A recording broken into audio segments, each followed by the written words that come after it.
Moving out of home, get a small place, no room for doubt. Got the old stingy nettles going on. This bunch of rubble that was all sitting there. Whoa.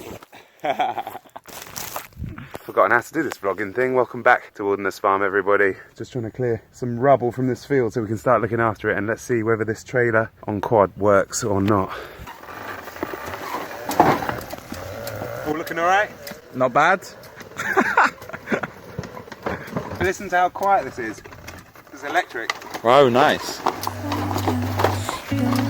Heart will be my centerpiece before I get my cow.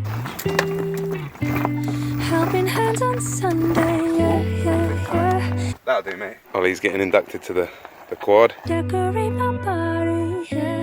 It's tractor time. Gonna try and finish what we started. Check out old Westy lawnmower. Got some blades under there. Completely the opposite end of the spectrum to the electric. We got him for 600 quid. Let's see if I can get him started. Keep your love a bit too close until it knocks me out. Open my heart now. I never really thought I'd be launching a drone off a tractor lawnmower, in all fairness, but you never quite know where life's taking you, do you? Open my heart now, like it's a window. Breathe you in like a healing from the infection that I call. No sooner did I get the drone up in the air to impress you, I can't make the tractor start. I'm stuck in the field. Very annoying. Nothing's happening. Got it going again.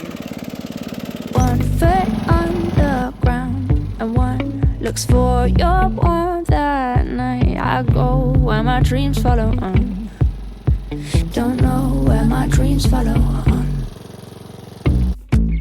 Past life, past time, I'm part of yours, you're part of mine. You tangle me up.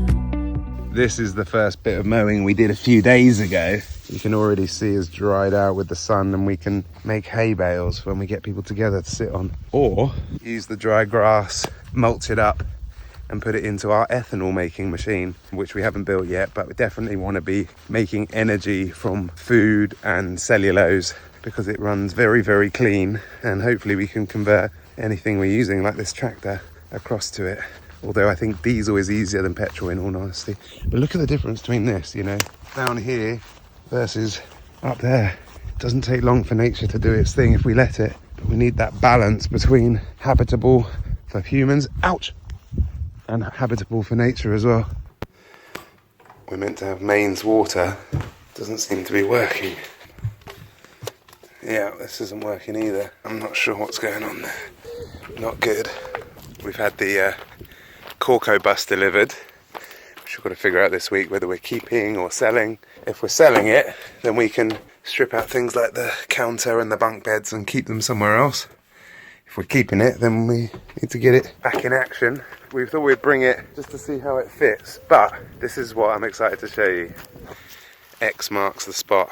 About 2 months ago, a guy called Graham came to Alfie's pop-up store in Brighton, who makes ponds. He came to visit me, gave me some advice about ponds. He connected me to a drilling company, and the drilling company said, to get the right quote, you need to get a dowser. I've not heard of dowsing before, but a dowser came last week called Richard. I am just fascinated by the differences of opinions of how we can think about this. The fact that a very boring maintenance drilling business sent this man to come to my land is fascinating. You'll see there's a lot going on in this clip, and a lot that begs you to believe in ways that you don't normally get asked to believe. So this kind man is Richard, who has come to see if there's any water on the land, and arrived before I got here, which is probably a good thing, before I filled his head with other things. And he's dowsing, and I'll pass over to him. So yeah, as you wander around, it starts pointing. All right, so I'm following my rods now until they cross, and they'll cross at the ideal waterfall spot right here. And another one coming down this way. Oh my goodness. Middle edge. I'm always looking for the crossing of two underground streams to maximise yield. At the outset, tuning into the spirits of place and asking permission and guidance towards the very best yielding, clean, usable water supply.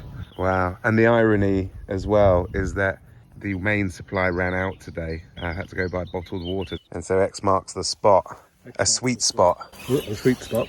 A sweet spot. This is going to provide good, clean, healthy water. Okay, so to get the depth, first of all you have to establish to the midline of one of these two lines. Simple dowsing, counting, I do it out loud, counting in feet, 10, 20, 30, 40, 50, 60, 70, 80, 90, 100, 110, 20, 30, 40, 50, I'm doing this properly this time, 51, 52, 53, 153 feet, 54, 55, 56, 57, 58, 59, 60, 61, 62, 63, 64, 65. So that's telling me 153 to 162 foot down is where we're going to find one of our watercourses. Unbelievable. So, drillers like to know that, the depth thing, because it helps them adjust their quote. And the other big number that we need to get is the flow rate, potential flow rate. Similar counting process, and I'm getting my information from the elemental spirits of place. It's the conceptual framework I use. 20, 40, 60, 80, 100, 20, 40, 60, 82, 20, 40, 60, 83, 20, 40, 60, 84, 410, 420, 430. So this one's running at 410 gallons an hour. I've never heard of anything like this in my whole life. This one is 380 gallons an hour at 183 to 193 foot. It's a bit deeper and a bit less flow. The combination together, 790 gallons an hour. Stop drilling at 215 foot is the other measurement I take. Yeah. And because that would be the next impermeable layer down that you don't want to drill through, otherwise you could start draining your aquifer. Okay. And your drillers say that you're sort of 90%, 95% accurate on the spot.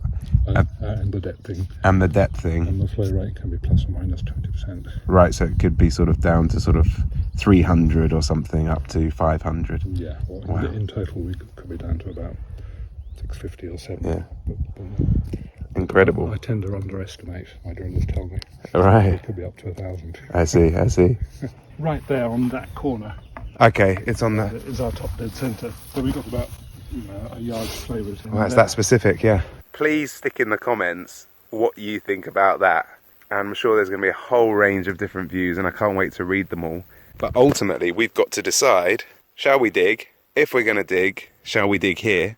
And if we're going to dig here, do we do it ourselves or do we get someone in? And I think there might be some rules and laws about that, which is fair enough. For me, the claim that there's energy running under the ground and when you kind of stand on top of that, you feel it. I think that feels natural to me. Like you see that with the ocean. People feel very, very different around the ocean. Huge source of energy. For me, it's a bit different when he's counting and suggests that somehow his intention of these words relating to numbers has some kind of reciprocity from what he calls the spirits of place. That's a very different claim to me. This feels like as good a spot as any. It's also right in the middle of the vineyard, so it could be a nice little well.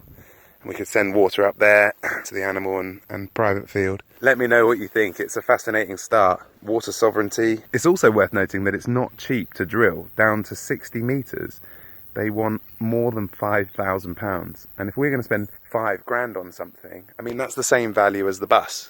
It's, you know, we could sell the bus to dig for water. We're probably going to spend a few grand on making the nice toilet and shower area for the workers. I want to say a massive thank you to all of you that have commented on the first video from all over the world, really, from Canada. Alfie's in. I couldn't be more excited for this journey and content. A couple of hours ago. Teague, 7 or 8 years ago, you started watching Before the Woods. Mikey from the Solvi Project. Tony from West Virginia. Ducks, chickens, wildlife, bees. Oh yeah, I'd love to see some of that. Tony. Mr. Addy P, 20 minutes from the farm. Very cool. Hopefully see you down here with a shovel in your hand. Jemima in Cardiff. Kevin in Ontario. Jonas from Switzerland. Australia. Justine with your farm. Love to see some of that. Oh, Nick Bennett. Risking it, saying that he's willing to lend a hand. Yes, mate, we'll be calling that favour in. Hey, Jenny from Canada, who helped us build the big square hut. I Can't believe you're offering to help again. That's incredible. I'd love to see you down here. Joy, I remember talking with you very much from the Solvi tour with your class over in Canada who were watching our vlogs. Ohio, Chicago, Scotland. Look at all this, guys. I thank you so much for piping up and talking to me. It does help to get the wheels turning. I really appreciate it.